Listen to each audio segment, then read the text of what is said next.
Assalamualaikum warahmatullahi wabarakatuh. Alhamdulillahirabbil alamin wassalatu wassalamu ala asyrofil mursalin wa ala alihi washabihi ajmain. Subhanaka la ilma lana illa ma 'allamtana innaka antal alimul hakim wa tub 'alaina innaka antat tawwabur rahim. Rabbi shrah li sadri wa yassir li amri wahlul 'uqdatam min lisani yafqahu qawli. Wa ta'ala wa ta'lim wa tadhakkur wa tadhkir wa naf'a wa intifa'a wa al-farad wa istiqadah wa al-hadha wa tamassuki bi kitabillah sunnati rasulillah sallallahu alaihi wasallam wa du'a ila al-huda wa dilalata ala al-khair ibtigha mardatihi wa qurbihi wa thawabihi wa husnul khatimah. Allahumma shalli ala maulana Muhammadin salatan tukhrijuni min dhulumatil wahmi wa tukrimuni min nuril fahmi wa tawdihu li ma ashkala hatta yafhama annaka anta ta'lamu wa la a'lamu innaka anta a'lamul ghuyub. Allahumma shalli wa sallim wa barik wa karim ala maulana Muhammadin wa alihi nur al-mudhi bil lisan minurihi fi kulli makin wa nafasin ala wa sallallahu Allah. Baiklah, lanjutkan kajian kita, kajian Nahwu Shorof. Di pertemuan kemarin kita membahas kalam, bagiannya ada 4: lafzul, murakabu, mufidu, dan al-bad'u. Kemarin kita sudah membahas pengertian kalam dan apa itu lafaz dan murakab.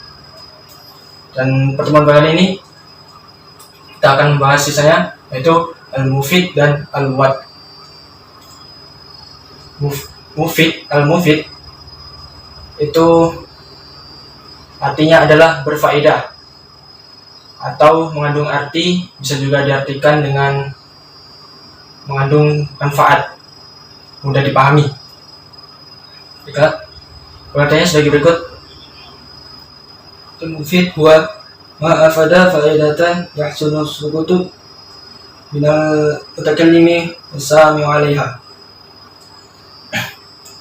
Artinya, apa-apa yang memberikan suatu faedah, yahsunu, bagusnya itu diam, yang mutakallim, dari seorang yang berbicara, wasami 'alaiha, atau pendengar atas suara tersebut.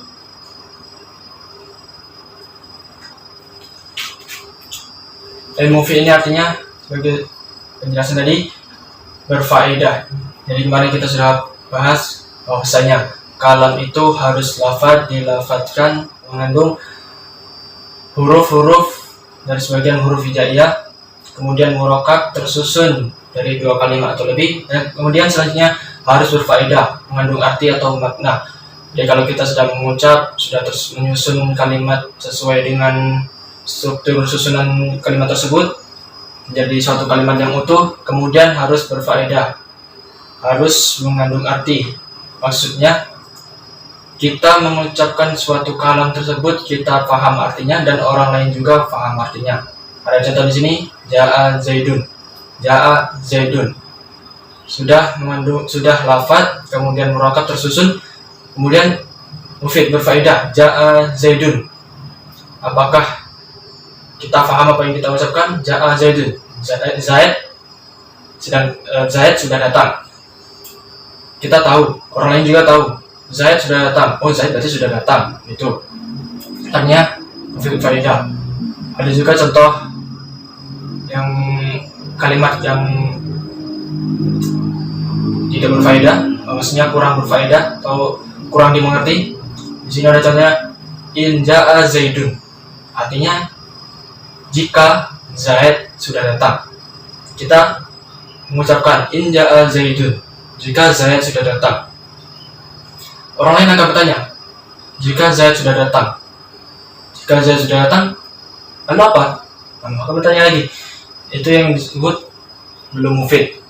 Artinya orang masih bertanya, ya kenapa kalau Zaid sudah datang? Jika Zaid sudah datang, kenapa jika Zaid sudah datang?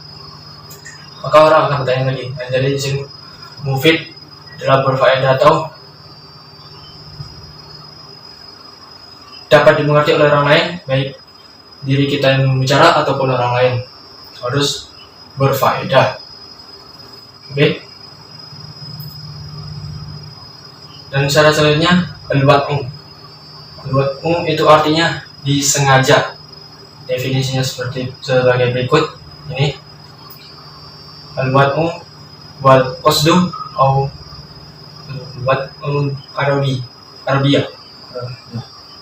Itu artinya disengaja, atau bisa diartikan mengandung berbahasa Arab.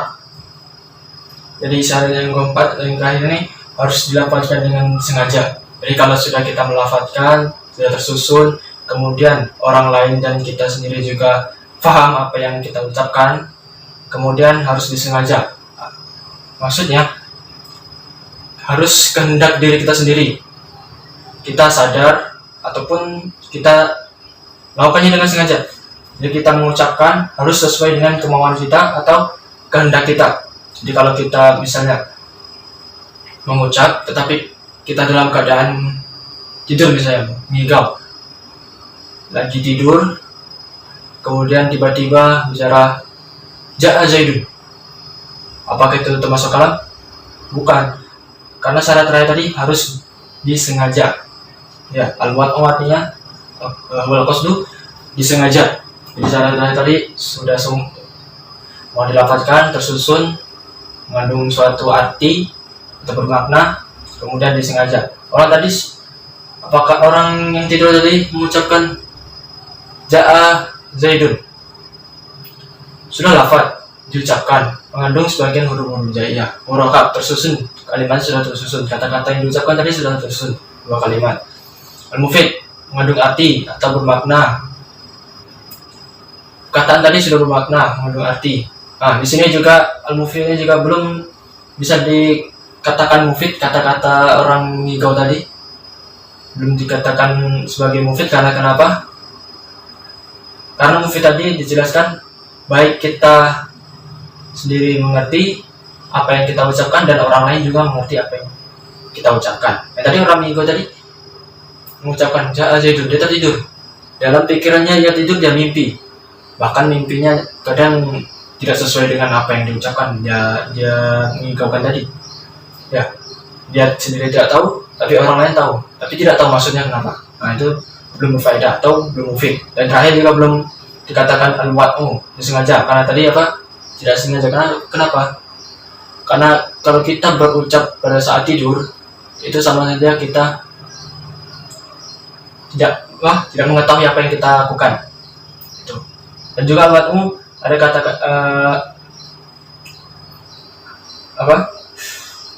arti lain, yaitu berbahasa Arab. Jadi bukan hanya disengaja tapi juga harus berbahasa Arab. Hampir sama seperti lafaz tadi, bisa diartikan dilakukan sengaja dengan berbahasa Arab. Ada pertanyaan, kalau burung beo, biasanya burung beo itu kalau dilatih bisa ngomong. Kemudian kalau ada orang datang, kemudian burung beo mengucap assalamualaikum, apakah ucapan burung beo itu termasuk kalam? Sudah lafaz, burung beo itu mengucapkan assalamualaikum, sudah mengandung suara yang mengandung bagian dari huruf hijaiyah, sudah termasuk lafaz. Kemudian murakab, sudah tersusun dari 2 kalimat atau lebih. Ucapan assalamualaikum tadi sudah lebih, benar? Dari 2 kalimat.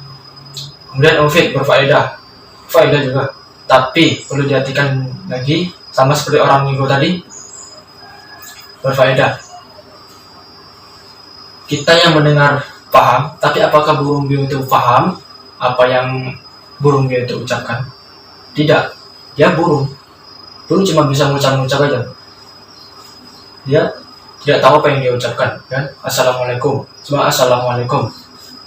Orang datang assalamualaikum, kita tahu, tapi burung tidak tahu apa yang dia ucapkan, cuma ikut-ikut aja.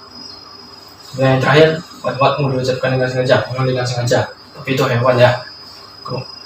Karena di sini yang dilakukan hanya oleh dengan manusia atau orang. Oke. Jadi kita ulang dari pertama, al-lafzu, yaitu artinya lafaz. Jadi kalam itu harus lafaz, ya, sesuai definisi lafaz, mengandung sebagian huruf-huruf hijaiyah, suara yang mengandung sebagian huruf-huruf hijaiyah, kemudian harus tersusun minimal 2 kalimat paling banyak tidak teringat, kemudian harus mengandung faedah, dapat dimengerti oleh diri kita sendiri maupun orang lain, kemudian dilakukan dengan sengaja tanpa hijau lah, mabuk lah, itu kan di luar sadar kita. Bisa juga diartikan dalam keadaan sadar. Jadi bisa diketahui bahwa suatu kalam itu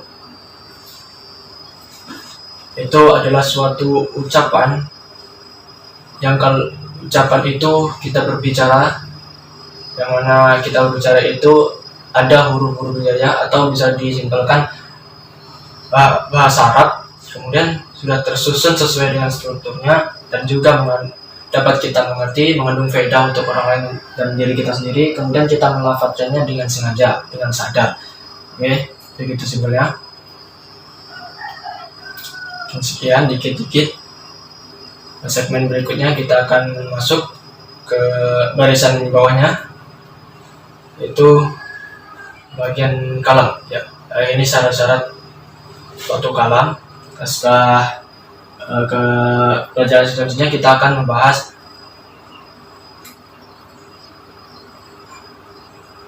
pembagian kalam.